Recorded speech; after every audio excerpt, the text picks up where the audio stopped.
Support for the roundup comes from Symphony 3, allowing councils to connect their systems securely, to automate their data flows and to monitor performance in real time. And right now, councils are lining up for their own emergency dashboard, like the one that Symphony 3 has created for the city of Greater Bendigo. The dashboard helps keep the community safe and prepared before, during and after emergencies.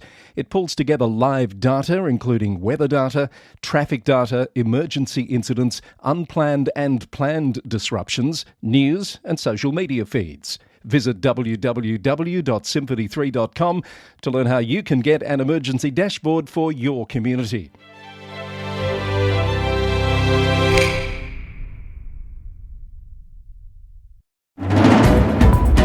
Just ahead on the roundup, monitors appointed to Mornington Peninsula Shire Council, a perplexing extension of monitors at Kingston. Victoria's new rate cap comes with new waste charge guidelines. A mayor returns from a leave of absence. Queensland mayors and councillors to receive pay rises. A South Australian council announces its new CEO. Canterbury Bankstown shuts down an illegal prayer hall. And the UK government warns councils against 4-day working weeks. Hello, this is Chris Eddy with the Local Government News Roundup, your summer series pre-Christmas update brought to you by the Victorian Local Governance Association, the national broadcaster on all things local government, with support from Symphony 3, simple, connected customer experiences. It's Wednesday, the 24th of December, a surprise edition to round up a bit of late-breaking news before we take a pause for the Christmas-New Year period. The Victorian Government has announced the appointment of 2 municipal monitors to oversee governance improvements at Mornington Peninsula Shire Council. Local Government Minister Nick Stakos said Prue Digby and Rebecca McKenzie will take on the 12-month monitoring roles starting January 19. Ms Digby has held multiple previous monitor roles, including at South Gippsland and Moonee Valley. It will be Ms Mackenzie's first municipal monitor appointment since leaving her role as CEO of Glen Eira City Council. The monitors will work with the council to strengthen governance processes, decision-making procedures and support the well-being of councillors and staff. Mayor Anthony Marsh welcomed the appointment. He said on social media that he'd previously sought advice about the appointment of a monitor and sees it as a constructive step. The council said it would cooperate fully with the monitors and that its focus remains firmly on delivering projects, services and outcomes for the community. The monitoring period will run until January 2027. And Kingston Council has confirmed that the government-appointed municipal monitors in place there will remain until June next year, an extension of 6 months. John Tanner AM and John Watson have reportedly submitted an interim report to the Minister for Local Government. However, Mayor Georgina Oxley says neither councillors nor the council's CEO Peter Bean have seen the report or been told why the extension is needed. She said councillors are perplexed by the announcement, but will continue to lead our community with integrity and without fear or favour. The monitors are expected to deliver a final report around mid-year. The Victorian Government has confirmed a 2.75% council rate cap will apply next financial year, aligned with the Consumer Price Index. New guidelines have also been introduced for waste management charges to ensure they reflect actual service costs and improve consistency across councils, according to the Minister for Local Government, Nick Stakos.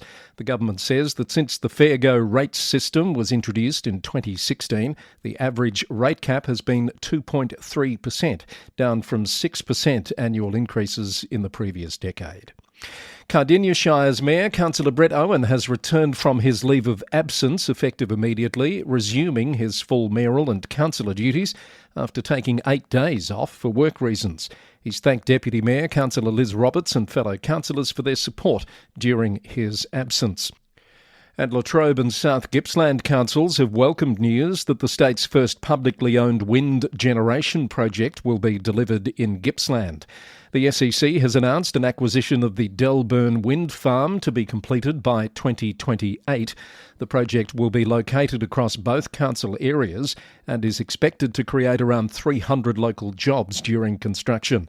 Latrobe City Mayor Sharon Gibson says it's the biggest investment the state government has made since Loy Yang was built. South Gippsland Mayor Nathan Hersey says it will deliver significant long-term benefits, supporting local businesses, workers and the broader economy.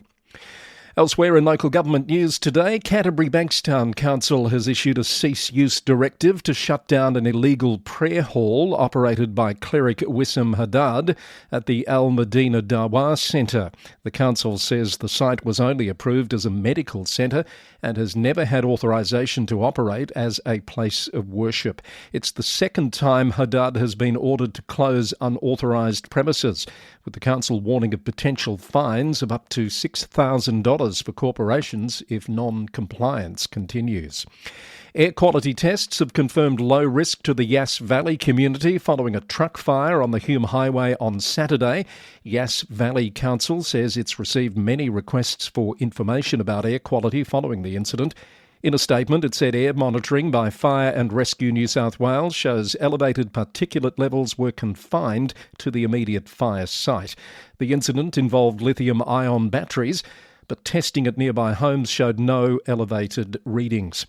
Queensland's mayors and councillors will receive pay rises of 3.25% to 4.5% from the next financial year, with larger councils receiving the smaller increase and smaller councils getting the higher raise.